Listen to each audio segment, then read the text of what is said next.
माता पे बहन पे संतान नहीं है, पुत्र नहीं है, या होते हैं बचते नहीं है, वो पति सहित कार्तिक मास की अष्टमी को आवे, पूजन करे, स्नान करे, फल का दान करे, तो 1.25 साल में उसको संतान की प्राप्ति होती है। ये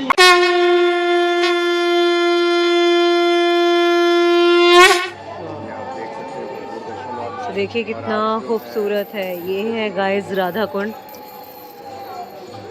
सुंदर अप्रतिम।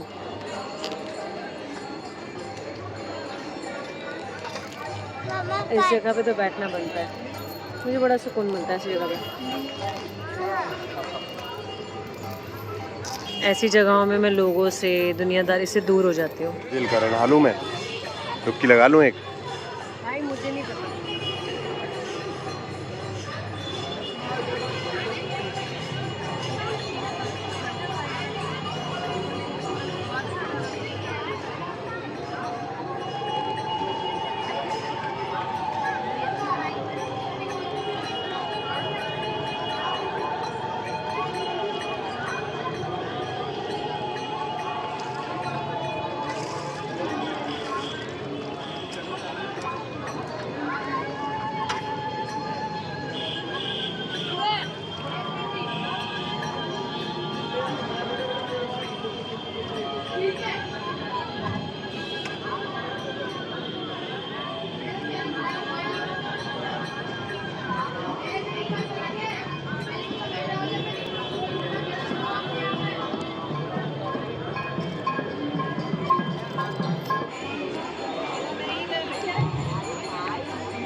गाइस ये है श्याम कुंड और यहाँ पे है राधा कुंड, श्री राधा कुंड देखिए, और बीच में है ये एक पावन मंदिर।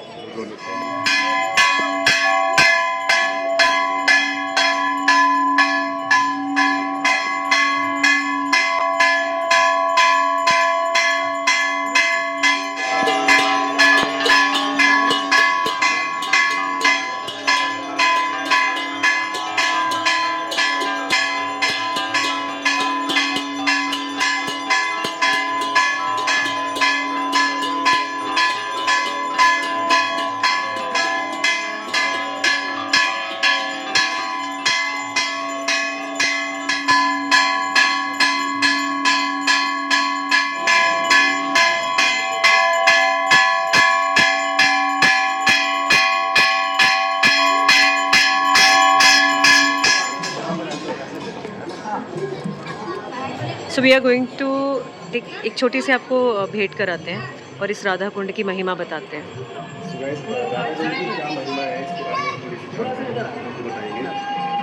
देखिए ये जो आप प्राचीन स्थान का दर्शन कर रहे हैं, ये श्री राधा कुंड धाम है। नारद संहिता में, नारद पुराण में इस जगह का जो वेदों में नाम है वो अरिष्ट खेरा है। वो इसलिए है क्योंकि यहाँ प्राचीन समय में अरिष्टासुर नामक एक दैत्य का निवास था, जो कि कंस का मित्र था, मायावी था, माया से कोई भी रूप धारण कर लेता था। तो पहले यहाँ कुंड नहीं थे, तो भगवान यहाँ गाय चराने आते थे द्वापर काल में। तो गाय चराते थे तो कंस ने उनसे कहा कि तुम जाओ और अरिष्टासुर नामक जो स्थान है, अरिष्ट खेरा है, वहाँ पे भगवान गाय चराने आते हैं, उनको आप मार के आओ। अरिष्टासुर बोला प्रभु वो तो मुझको पहचान जाएंगे, भगवान है मार देंगे, मैं क्या करूं? बोले ऐसा करो आप गाय का बछड़ा बन के जाओ, वो गायों से विशेष प्रेम करते हैं, आप जाओगे तो वो आप पे दया करेंगे, आप उनको गाय के वेश में मार के आ जाना। तो भगवान यहाँ द्वापर में दोपहर के समय गाय चराते थे, तो वो यहाँ एक सांड बन के, बैल बन के भगवान को मारने के लिए आया और भगवान को मारने लगा। तो इसी पावन स्थान पे भगवान ने उसका वध कर दिया।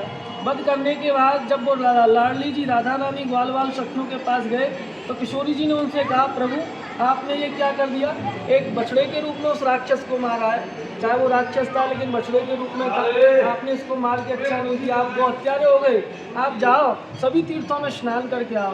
तो भगवान ने इसी पावन धरा पर खड़े होकर रात्रि के 12 बजे अहोई अष्टमी के दिन मुरली बजाई, बंसी बजा के सभी तीर्थों का आह्वान किया। आह्वान करने के बाद में सभी तीर्थ यहाँ आए, भगवान को स्नान कराया, गौ हत्या के पाप से मुक्ति दिलाई।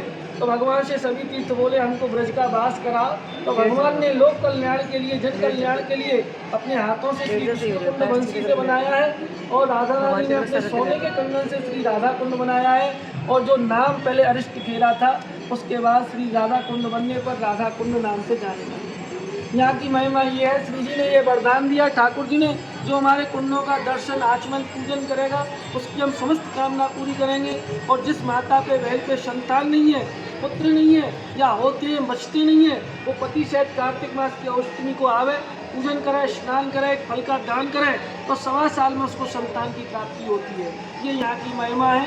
राधा कृष्ण कुंड, श्याम कुंड दोनों मिले हुए, इसी को संगम बोलते हैं। बीच में श्री हमारे गिरिराज महाराज विराजमान है।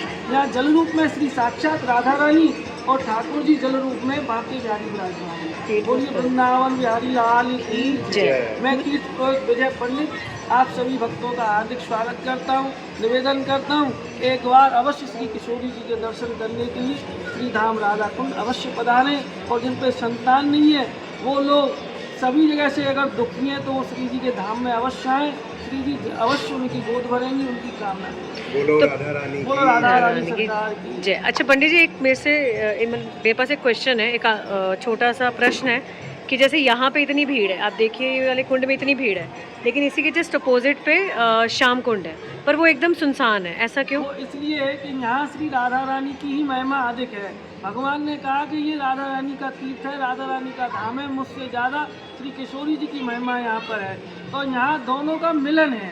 आपको देखने में लगता है कि श्री राधा रानी के चरणों में भक्त अधिक है, श्री कृष्ण कुंड में नहीं है, ऐसा कुछ नहीं।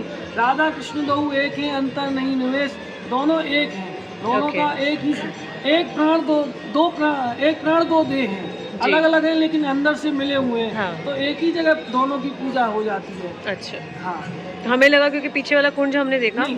वो सुनसान था जैसे एकदम। एक पति पत्नी का जोड़ा होता है, श्री राधा रानी ठाकुर जी का यहाँ जुगल जोड़े से श्री कुंड बने हुए हैं और दोनों नीचे से मिले हुए हैं। इसी को राधा कृष्ण का संगम बोलते हैं, राधा कुंड श्याम कुंड संगम स्थल।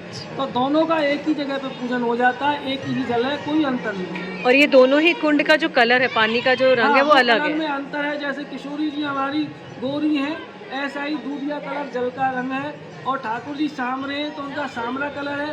कुंड की अगर छवि देखोगे तो श्री राधा रानी जैसी हमारी करुणामयी है, सीधी है, चारों तरफ से इक्वल शेप में बना हुआ है। ठाकुर जी हमारे नटखट हैं तो उनका टेढ़ा कुंड मेढ़ा है। टेढ़ा मेढ़ा बना हुआ है, उसी छवि में बना हुआ है। अच्छा, और जैसे वस्त्र हम लोग रोज चेंज करते हैं, इसी तरीके से जल रूपी वस्त्र श्री राधा रानी का अपने आप चेंज होता है, कभी हरे रंग का, कभी पीले रंग का, कभी दूधिया रंग का। तो आज ये कौन सा रंग है ये? आज अभी रात्रि में तो आपको दिखाई नहीं देगा, सुबह दिखाई देगा। आप सुबह आके दर्शन करें। अच्छा। यहाँ अहोई अष्टमी के बाद साल में एक बार दूध की धारा निकलती है, जो अपने आप निकलती है, गिरिराज जी तक आती है और दर्शन दे के क्लीन हो जाती है। जिसको दर्शन हो जाते हैं उसी को हो जाता है। अरे वाह, कहाँ से निकलती है? बीच में से? बीच में से। अपने आप आती है? हाँ, ये साल दोनों- में एक बार? हाँ, ये दोनों कुंड 90 फीट गहरे हैं, 48 सीढ़ियाँ बनी हुई हैं, और सभी लोग इस पावन धाम में आके राधा रानी से जो भी कामना करते हैं, लाडली जी उन सभी भक्तों की समस्त कामना को पूरी करती है। लाडली सरकार की जय, राधा रानी की जय।